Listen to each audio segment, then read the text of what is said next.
الرحيم إن الحمد لله نحمده ونستعينه ونستغفره ونستهديه ونتوب إليه ونعوذ بالله من شرور أنفسنا ومن سيئات أعمالنا من يهده الله فلا مضل له ومن يضلل فلا هادي له أشهد أن لا إله إلا الله وحده لا شريك له وأشهد أن محمدا عبده ورسوله لا نبي بعده أما بعد فإن أصدق الحديث كتاب الله وخير الهدي هدي محمد صلى الله عليه وسلم وشر الأمور محدثاتها وكل محدثة بدعة وكل بدعة ضلالة وكل ضلالة في النار.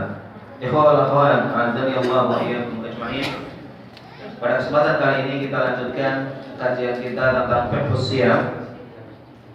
Yang pada pertemuan sebelumnya kita sudah bahas tentang tahdid awali yaumin min syahr Ramadan, tentang menentukan awal bulan Ramadan. Bagaimana kaum muslimin mengetahui bahwa bulan Ramadan itu telah datang.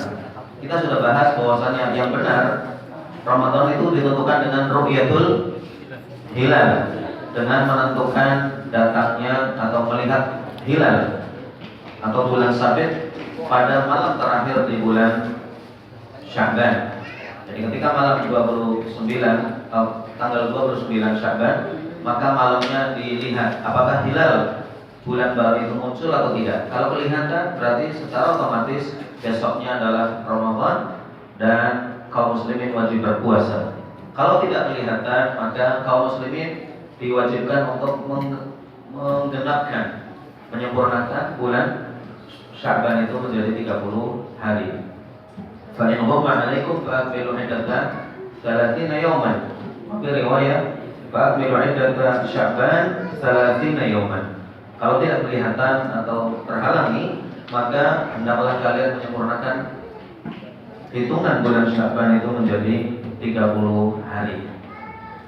Kemudian masalah yang lain tentang penglihatan bulan ini. Apakah setiap negeri harus melihat sendiri-sendiri ataukah mengikuti negeri yang sudah melihat sebelumnya? Maka dikatakan oleh para ulama al-qaul rajih, perkataan yang rajih dalam masalah ini adalah bahwa negeri-negeri yang berdekatan seperti negeri-negeri Teluk misalnya, ya, Saudi Arabia, Oman, Emirat, Bahrain. Kalau di kita Asia Tenggara, Indonesia, Malaysia, Singapura dan seterusnya, itu seharusnya mereka satu ru'yah. Ya, jadi untuk negeri-negeri yang berdekatan itu yang benar mereka menggunakan satu ru'yah, satu penglihatan bulan. Jika sudah kelihatan misalkan di Saudi, maka hendaknya negeri-negeri yang berdekatan seperti Oman, kemudian Yaman, Bahrain, Qatar, Emirat dan seterusnya itu mengikuti negeri tersebut. Karena namanya saum itu bukanlah ibadah yang ditentukan dengan batas-batas teritorial politik. Ya, karena Rasulullah bersabda, "Sumu li ru'yati." Berpuasalah kalian ketika kalian melihat bulan. Kalian ini kaum muslimin, bukan kalian itu negara tertentu. Dan tidak masuk akal seperti misalkan di Indonesia Kalimantan. Kalimantan itu sebagian masuk Malaysia, sebagian masuk Indonesia. Sarawak itu bagian dari Malaysia. Enggak masuk akal kalau orang yang di Kalimantan misalkan barat dia puasa sementara Sarawak tidak. Padahal batasnya cuma mungkin tembok saja. Ini enggak benar. Jadi negeri-negeri yang berdekatan itu seharusnya berserikat dalam puasa atau bersama-sama berpuasa dalam satu waktu, tidak membedakan gara-gara warga negaranya beda atau pemerintahannya beda. Adapun negara yang berjauhan seperti misalkan Amerika dengan Indonesia atau Inggris dengan Jepang misalkan, ini memang beda tempat munculnya bulan itu beda. Oleh karena itu mereka tidak harus bersamaan dalam berpuasa. Ini pendapat yang benar. Itu terkait dengan masalah kapan dimulainya puasa dan kapan nanti berlebaran atau Idul Fitri. Kemudian masuk ke pembahasan berikutnya tentang syurut as-siyam, tentang syarat-syarat berpuasa. Ya, syarat-syarat berpuasa di sana disebutkan ada syarat as-sihah, ada syarat yang menunjukkan tentang sahnya puasa atau sebagai syarat sahnya puasa, dan ada syarat wajib. Syarat as-sihah, syarat untuk sehatnya puasa atau sahnya puasa, yang pertama adalah at-taharah min al-haid wan nifas. Bagi perempuan itu dia suci dari haid dan nifas. Jadi kalau wanita sedang haid atau nifas, maka puasanya tidak sah. Ya. Kemudian syarat yang berikutnya adalah tamyiz. Syarat berikutnya adalah tamyiz, itu membedakan antara yang baik atau yang buruk. Tamyiz ini adalah umur sebelum balik. Jadi kalau anak-anak biasanya umur 12 tahun, 11, 12, 13. Biasanya mereka sudah mumayyiz. Mumayyiz itu bisa membedakan yang baik dan yang buruk. Sekalipun belum balik, itu sudah sah puasanya.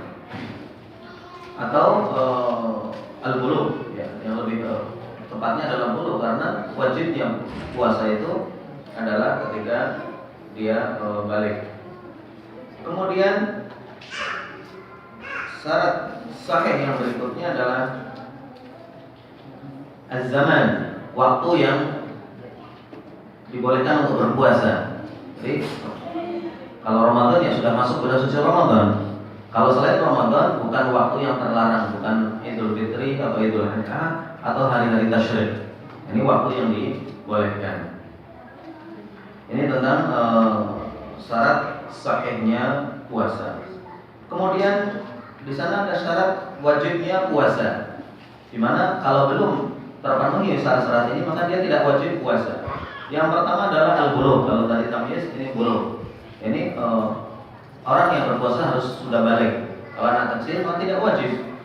Namun kalau dia berbelajar untuk puasa dan dia sampai sore, maka puasanya sah dan orang tuanya dapat pahala. Nah, namun dia tidak wajib. Jadi kalau memang kita belum mampu puasa, jangan dipaksa. Dilatih iya, belajar sampai zuhur, sampai asar, nanti setelah itu sampai maghrib. Namun jangan dipaksa. Kalau memang belum mampu, maka jangan dipaksakan. Ya. Kenapa? Karena Rasulullah SAW bersabda, "Rufi'al qalamu an thalath." Bahwasanya catatan amal kebaikan itu diangkat dari tiga kelompok. As-sabiyyu hatta yahtalim. Yang pertama adalah anak kecil sampai dia mimpi basah, menjadi dewasa. Wan naimu hatta yastayqir. Yang kedua adalah orang yang tertidur atau yang sedang tidur sampai dia bangun. Kalau ada orang tidur melakukan sesuatu yang dilarang, yang diharamkan, maka dia tidak dosa. Atau orang sedang tidur misalkan melakukan kebaikan, mungkin dia ngaji, mungkin dia sholat, atau yang lainnya, mungkin ngasih uang sama orang, maka ini tidak dapat pahala. Kenapa? Karena yang dilakukan di luar kesadaran. Kemudian yang ketiga, wa'anil majnun hatta yafiq.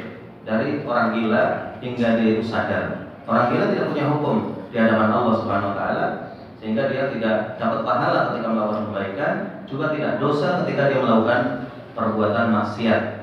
Namun untuk masalah keduniaan, untuk masalah hukuk adami, dia tetap dihukumi. Misalkan ada orang gila mecahin kaca mobil, maka kalau ada walinya, ada orang tuanya, ada keluarganya, dituntut di pengadilan. Orang gila ini nggak bisa dituntut, dia nggak punya akal, tapi keluarganya atau orang gila ini punya harta, maka diambil hartanya untuk membayar kerugian yang dilakukan oleh dia. Demikian juga anak kecil misalkan mengambil barang orang, mengambil emas misalnya, mengambil uang, maka anak kecil ini tidak dosa. Namun dia harus mengembalikan uangnya atau keluarganya harus mengganti kerugian dari orang yang dicuri barang tersebut. Ini masalah hak adami, hak manusia. Namun di hadapan Allah dia tidak dosa, dan juga kalau melakukan kebaikan tidak dapat pahala. Hadis ini diriwayatkan oleh Imam Abu Dawud dan Imam Ahmad serta yang lainnya. Kemudian syarat wajib yang kedua adalah al-qudrah. Seorang yang berpuasa itu harus mampu menahan lapar dan menahan hal-hal yang membatalkan puasa. Kalau dia orang yang sudah dewasa namun tidak mampu karena sakit misalkan, dia sakit nasallahu alaihi wasallam stroke, atau sakit tifus atau yang lainnya, sementara dia harus terus mendapatkan asupan makanan, maka dia tidak wajib berpuasa. Jadi yang wajib puasa hanya yang mampu dan kuat. Oleh karena itu, orang yang sakit tidak wajib puasa. Demikian juga orang yang sudah tua renta, itu juga tidak wajib puasa karena dia tidak mampu lagi menahan lapar. Diriwayatkan bahwasanya Khalifatul Ar-Rasyid Utsman bin Affan radhiyallahu anhu, beliau di akhir hayatnya tidak puasa karena sudah tidak mampu lagi untuk berpuasa dan membayar fidyah. Fidyah. Ini menunjukkan bahwasanya kemampuan merupakan syarat wajib untuk seseorang diterima puasanya atau melakukan puasa. Allah Subhanahu wa taala berfirman, "Wa 'alal ladzina yutiqunahu fidyatun ta'amu miskin." Dan bagi orang-orang yang sudah tidak mampu lagi berpuasa, maka mereka boleh membayar fidyah. Membayar fidyah, memberi makan kepada orang-orang miskin. Ini disebutkan dalam surat Al-Baqarah ayat 184. Ini untuk orang tua renta atau yang punya penyakit menahun. Penyakit menahun itu penyakit yang tidak diharapkan kesembuhannya. Seperti misalkan gagal ginjal. Orang yang gagal ginjal ini sulit untuk diobati, sehingga dia akan terus-menerus seperti itu. Atau orang yang mungkin stroke ya, yang mungkin sudah tidak diharapkan lagi kesembuhannya, juga sama hukumnya, boleh cukup membayar fidyah. Namun bagi wanita yang hamil atau menyusui, dia benar tidak mampu, namun dia nanti akan sehat setelah melahirkan atau setelah menyusui, maka dia wajib mengganti puasa. Kemudian yang ketiga adalah al-iqamah. Syarat wajibnya orang yang berpuasa Ramadan adalah muqim, bukan musafir. Kalau dia musafir, itu boleh berbuka, boleh tidak puasa, namun mengganti di hari lain. Setelah dia mukim atau pulang ke negerinya, dia harus berpuasa kembali. Nah, kemudian yang berikutnya adalah tentang arkan asyam, rukun-rukun puasa. Rukun-rukun puasa. Yang pertama, rukun puasa adalah an-niyah. Niat karena Allah SWT. Jadi puasa tidak akan sah kalau tidak disertai dengan niat. Karena kita tahu Rasulullah SAW bersabda, "Innamal a'malu binniyat." Sesungguhnya semua amal perbuatan itu tergantung pada niatnya. Barang siapa niatnya karena Allah, dia akan dapat pahala. Kalau dia niat karena selain Allah, maka akan sia-sia. Oleh karena itu, orang yang beribadah harus disertai dengan niat, termasuk puasa. Niat adalah azmul qalbi ala fi'li syai'. Niat adalah keinginan hati untuk melakukan sesuatu pekerjaan, baik ibadah maupun yang lainnya. Jadi niat yang benar adalah dalam hati, bukan dilafalkan. Seperti yang diyakini oleh sebagian orang mengatakan bahwasanya niat itu harus disebutkan. Nawaitu shauma ghadin, misalkan ada ibarat di syahr Ramadan, iman wa ihtisaban lillahi ta'ala. Ini enggak harus. Memang lafalnya niat, isinya niat kira-kira seperti itu. Jadi dalam hati kita niatkan puasa ini puasa apa? Ramadan atau puasa yang lain. Bisa aja dia niat puasa sunnah atau dia puasa membayar hutang.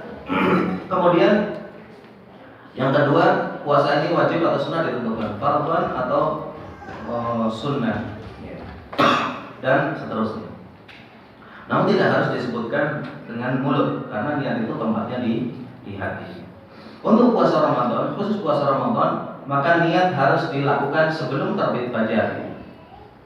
Rasulullah SAW bersabda, "Man lam yujmi' as-siyam qabla al-fajri fala siyama lahu." Barang siapa yang tidak meniatkan berpuasa di malam hari, maka tidak sah puasa dia. Ini untuk puasa Ramadan. Hadis ini diriwayatkan oleh Abu Dawud, Tirmidzi dan yang lainnya, dan disahihkan oleh Syekh Al-Albani. Puasanya puasa Ramadan harus diniatkan dari malam. Jadi sebelum fajar dia harus sudah niat. Beda dengan puasa sunnah. Kalau puasa sunnah itu boleh niatnya di siang hari. Jadi Rasulullah pernah datang ke rumah salah seorang istrinya, kemudian beliau bertanya, "Hal minkum min ta'am?" Apakah kalian memiliki makanan? Atau hal indakum min ta'am? Ya, apakah kalian punya makanan untuk dimakan hari ini? Kata istri beliau mengatakan, "La, kami tidak punya makanan ya Rasulullah." Kemudian Rasulullah menjawab, "Idzan ana shaim." Kalau gitu saya hari ini puasa. Artinya apa? Ini Rasulullah sebelumnya belum niat puasa. Sebelum datang ke rumah istrinya, niatnya mau makan. Namun ketika mendapati di rumah istri beliau tidak ada makanan, beliau terus merubah niatnya menjadi puasa sejak saat itu. Dan akhirnya ini adalah di siang hari. Nggak mungkin kalau malam hari itu mengatakan berpuasa di malam hari. Jadi untuk puasa sunnah itu boleh kalau niatnya sudah, sekalipun niatnya sudah siang, dengan syarat dari pagi belum makan. Kalau aku pagi-pagi sudah makan kamis misalkan, kemudian niat puasa ya nggak boleh. Kalau sudah minum teh dulu boleh. Dari pagi belum makan sama sekali. Nah, kemudian masalah niat ini, apakah niat itu harus dilakukan setiap malam di bulan suci Ramadan atau cukup sekali di awal Ramadan? Di sini khilaf di antara para ulama. Jumhur ulama mengatakan hendaknya setiap orang yang berpuasa atau setiap muslim itu melakukan niat setiap malam. Artinya setiap malam dalam hatinya diniatkan besok akan puasa, besoknya lagi juga demikian. Ya, berdasarkan hadis tadi, malam yujmi' as-siyam qabla al-fajr fala siyama lahu. Barang siapa yang tidak niat untuk berpuasa sebelum fajar maka tidak ada puasa baginya. Ini pendapat mayoritas ulama bahwasanya setiap malam itu seseorang harus meniatkan puasa. Ini tentunya mudah bagi kita karena kita memahami bahwasanya niat adalah dengan hati, bukan harus ngomong. Kalau yang niatnya itu harus diucapkan setelah tujuh niat, ini muskilah. Kadang-kadang orang lupa nggak baca nawaitu sama batin. Ya, kalau keyakinan seperti itu berarti puasa itu mestinya tidak sah. Kadang-kadang orang lupa. Namun sebenarnya itu nggak masalah. Jadi kalau orang sudah pagi-pagi, maksudnya malam hari itu nyiapin indomie misalkan, nyiapin nasi, terus bangun jam 3 atau 4, ini sudah secara otomatis dia niat untuk puasa esok harinya. Nggak mungkin dia malam hari makan untuk sarapan, ya kan nggak mungkin. Masak indomie jam 3 malam ngapain? Kecuali kalau dia kelaparan. Tapi dia sengaja bangun dan makan, berarti membuktikan bahwa dia niat mau puasa sekalipun tidak mengucapkan nawaitu shauma batin bagi mereka yang meyakini takut di niat tersebut. Jadi ketika orang bangun, menyiapkan sahur atau mungkin minum air 1 gelas, namun niatnya besok mau puasa dalam hati itu sudah cukup, itu menjadi niat. Ya. Dan ini pendapat yang benar. Pendapat yang benar bahwasanya niat itu cukup di dalam hati. Menurut jumhur ulama itu dilakukan setiap malam. Kemudian ada pendapat yang mengatakan diriwayatkan oleh Zufar dan Malik serta riwayat dari Imam Ahmad bahwasanya cukup niat 1 kali untuk 1 bulan. Dikatakan annahu takfi niyatun wahidah fi syahri kulli. Cukup niat 1 kali untuk 1 bulan penuh. Kas salat, seperti orang salat. Orang salat itu niatnya di awal saja, tidak setiap rakaat itu niat salat. Demikian juga puasa. Karena puasa ini 1 Ramadan seperti 1 ibadah. Ya. Kemudian orang yang mengatakan bahwasanya puasa ini cukup sekali dalam niat di awal bulan Ramadan saja, itu mensyaratkan puasanya itu berurutan, artinya tidak terputus. Kalau di tengah Ramadan dia misalnya berbuka karena sakit atau dia berbuka karena musafir, maka harus niat lagi, niat baru ketika dia mulai puasa kembali. Pendapat ini juga cukup kuat karena memang pada hakikatnya puasa Ramadan itu adalah dia niatkan 1 kali untuk 1 bulan. Kalau memang dia niat seperti itu sudah mencukupi. Jadi kalau antum masuk bulan Ramadan kemudian dalam hati Bismillah saya niat puasa Ramadan tahun ini lillahi ta'ala, di awal hari bulan suci Ramadan itu sudah cukup 1 bulan. Sekalipun kalau mau ditajdid, diperbaharui setiap malam tentunya lebih afdal dan lebih baik supaya keluar dari perselisihan dan perbedaan para ulama. Rukun yang kedua, rukun puasa adalah al-imsak 'anil muftirat.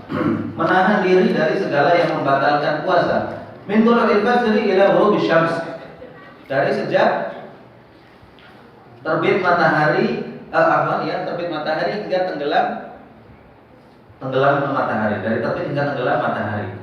Jadi niat itu menahan diri dari segala yang membatalkan puasa dari terbit matahari hingga terbit fajar hingga tenggelam matahari. Jadi kalau sudah mendengar azan, maka seseorang harus menahan diri dari segala yang membatalkan puasa. Pembatal puasa kalau kita akan bahas pertemuan yang akan datang dengan berbagai macam jenisnya, mudah-mudahan bisa diselesaikan. Baik, karena waktu kita sudah habis, kita akhiri kajian kita pada pertemuan kali ini. Insya Allah kita lanjutkan pada kesempatan yang akan datang. Subhanakallahumma rabbana wa bihamdika asyhadu an la ilaha illa anta astaghfiruka wa atubu ilaik. Wassalamualaikum warahmatullahi wabarakatuh.